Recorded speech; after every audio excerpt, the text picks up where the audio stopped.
Olá, time! O vídeo de hoje é um pouquinho diferente. Hoje eu vou fazer um show and tell com a minha resposta para o desafio do app de cartão de visitas no Bootcamp Inter da Digital Innovation One. Então, eu vou passar aqui pelos pontos que são especiais, que são diferentes do meu aplicativo, e depois eu vou também, ao longo do vídeo, eu vou tentar mostrar para vocês um pouquinho de como resolvi isso, como implementei isso e um pouco do meu processo de pensamento. Bem, a primeira diferença do meu app para aquilo que foi trabalhado no curso é que eu tenho um CRUD completo. O meu app tem as 4 operações. Eu tenho a operação de adicionar no cartão, aqui, vamos lá, selecionar uma cor para ele, aqui no final da lista. Obviamente tem a operação de ler, né, que ele consegue reproduzir o cartão aqui. Eu consigo atualizar o cartão clicando nesse botão de teste.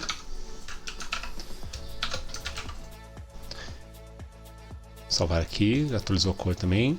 Eu também tenho a opção de deletar um item com um clique longo, né, com uma mensagem de confirmação. Beleza. Vamos dar uma olhadinha lá no nosso Android Studio para entrar nos aspectos mais técnicos da solução. A primeira coisa que tem de diferente é que eu usei a injeção de dependências por meio da biblioteca Koin. É uma biblioteca que eu gosto bastante, eu já ao longo dos últimos meses consegui adquirir bastante experiência, bastante familiaridade com a solução, ao ponto que eu já acho mais fácil e mais prático usar essa solução do que tentar fazer os view models com factory personalizada e tudo mais. Outra coisa interessante é que eu adotei uma arquitetura MVVM baseada em fragments. No curso, o instrutor mostrou pra gente uma solução usando duas activities, que é uma solução bem bacana, muito comum e que funciona muito bem. Mas eu entendo que a arquitetura baseada em fragments nos dá mais flexibilidade de navegação, nos dá mais flexibilidade com relação aos fluxos do aplicativo. E para fazer isso, eu criei, aqui na minha pasta UI, eu criei dois fragmentos, basicamente, né? Um para adicionar no cartão e um fragmento de home. Eu tenho também um mapa de navegação, vou abrir aqui um grafo de navegação, né? Que mantém as minhas telas aqui, ele indica aqui as telas e eu crio as ações para navegar entre os componentes. Então isso aqui é o uso do Android Navigation Component. Outra coisa bem interessante, eu fiz um uso bastante extensivo de data binding e de listener bindings. Por que eu fiz isso? Deixa eu abrir aqui um arquivo de layout para mostrar para vocês um exemplo disso. Aqui, Home Fragment, vamos lá. Só fechar aqui. Vamos ver um exemplo. Por exemplo, aqui no Text View que mostra a mensagem de lista vazia. Só fechar aqui o navegador de arquivos. Aqui zoom. Essa aqui é uma mensagem de texto que aparece quando a lista está vazia. Eu fiz um data binding, né? Ele é vinculado com um estado de uma variável do meu view model, e isso passa por meio de nesse caso não passa por meio de um adaptador, de um binding adapter, mas usei uma função de transformação. Vamos dar uma olhadinha lá no meu view model. Essa função de transformação aqui, né? Então eu verifico se a lista está vazia. Se ela estiver vazia, ele retorna que aquele campo de texto tem que ficar visível, senão ele retorna que ele deve desaparecer. Ao longo de todo o código tem várias soluções usando essas ferramentas, né? E tem o data binding unidirecional, tem o data binding também bidirecional para facilitar algumas capturas de dados, né? Por exemplo, aqui na minha tela que adiciona os cartões, um fragmento que adiciona os cartões, eu usei o binding bidirecional para, ao mesmo tempo, para que ele mantivesse sempre sincronizado. Vou ver aqui o exemplo. Label. Por exemplo, aqui. Ele mantém sincronizado o dado que está na tela, no edit text, com o que está no view model, esperando para fazer a criação de um novo cartão, né? Outra coisa que eu procurei trazer boas práticas no uso de estilos, de dimensions e tudo mais do Android aqui. Então, se você dá uma olhada aqui no arquivo de layout, tem muito pouca coisa hard-coded. Por exemplo, aqui, ó, o cartão tem o botão tem 48 dp, mas na verdade ele está definido usando um atributo diming, né, uma dimensão. A cor é definida a partir de um atributo. Vamos ver se tem uma caixinha de texto aqui.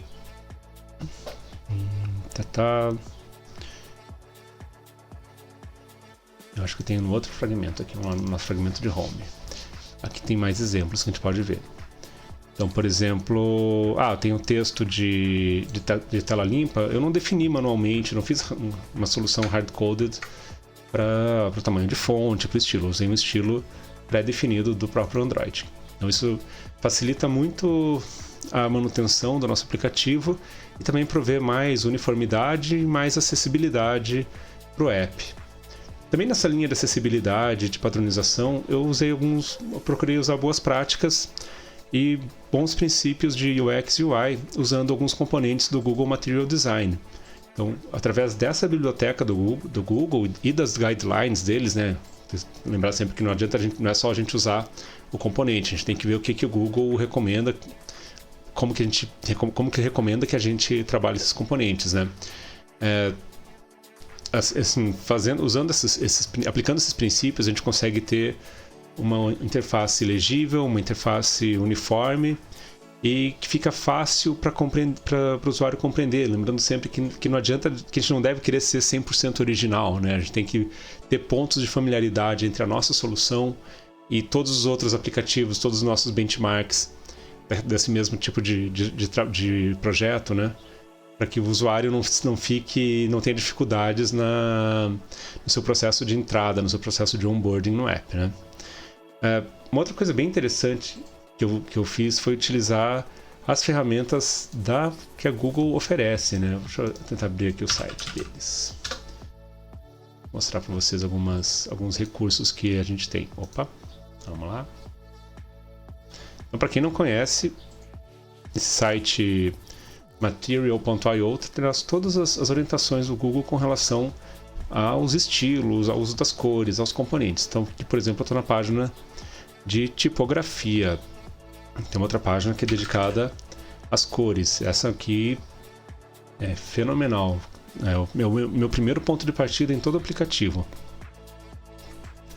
Então aqui eu posso criar padrões de cores, né? Eu defino uma cor primária, defino uma cor secundária e ele vai simulando aqui várias interfaces usando essa combinação de cores que eu estou propondo aqui.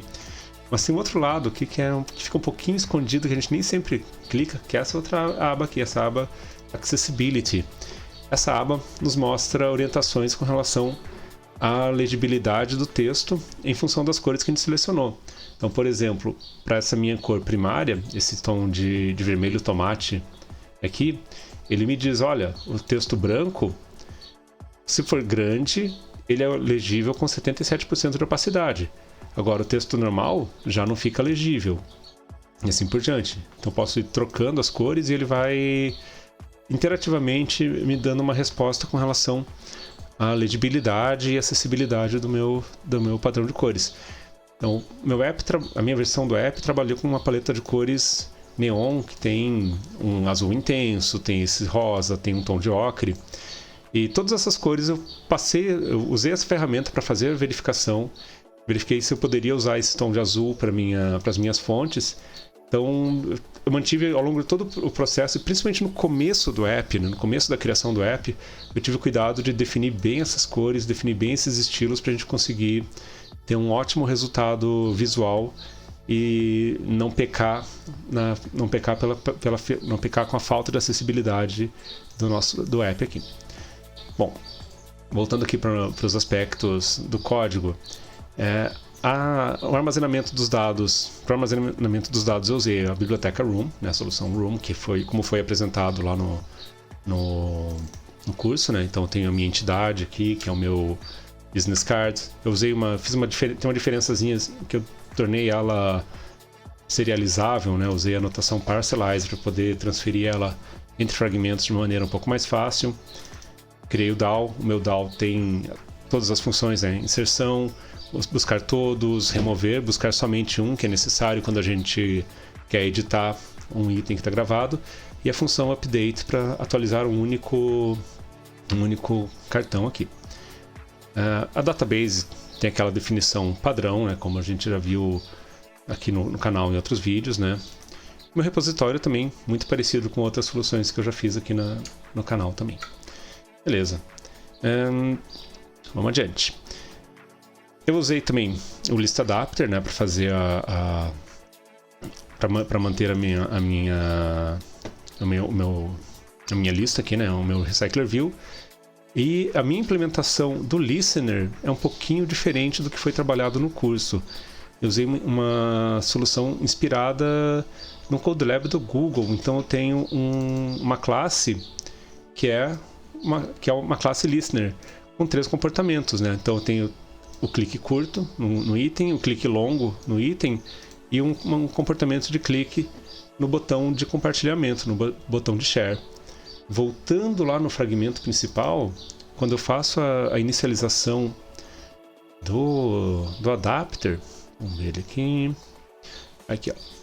Quando eu faço a inicialização do adapter, eu já redefino esses 3 comportamentos aqui. E ao invés de fazer a vinculação dura aqui usando setOnClickListener, eu faço essa vinculação por meio de listener bindings lá no meu item. Vou tentar abrir aqui e mostrar para vocês um exemplo de um listener binding. Vou ver aqui no código. Ó, por exemplo, aqui é o meu botão de share. Aqui eu uso essa expressão para invocar um comportamento, né, a partir do meu listener que está vinculado àquela classe e vinculado àquele adapter. Mas essa é uma maneira bem interessante de trabalhar. Talvez dê para melhorar alguma coisinha ainda, mas já ficou bem interessante. Vamos adiante aqui. Uma outra coisa que é bem legal da minha versão do app é que, além das 4 operações, eu também tenho a possibilidade de fazer uma busca aqui. E essa busca é bastante dinâmica. Então, por exemplo, se eu quiser saber todo mundo que está na Ordem Jedi, eu digito aqui. Ele retornou para mim os resultados do Luke, o Yoda e o Mace Windu. Vamos ver quem está no Império. Olha só, ele está fazendo a busca pelo e-mail nesse caso. Então, se eu procurar aqui empire.org, eu consigo fazer a busca no e-mail. Ou posso procurar, por exemplo, pela Aliança Rebelde. Ó, quem tem Aliança Rebelde, quem tem Rebel Alliance aqui no nome da empresa. Ou posso procurar pelo próprio nome. Por exemplo, Skywalker. E que ele isola o cartão pelo nome. Então essa busca opera nesses 3 campos. Poderia até mesmo expandir isso para trabalhar no telefone, mas eu optei por não fazer isso. Vou mostrar para vocês como que isso foi implementado, porque é bem interessante. Voltando aqui no Android Studio, essa busca ela é operada dentro aqui do ViewModel, e para que ela funcione eu uso uma função de transformação. Vamos lá. Então eu tenho uma lista que vem do repositório. Vou só aumentar aqui um pouquinho o texto para vocês. Então eu tenho a minha lista que vem lá do repositório no formato de live data.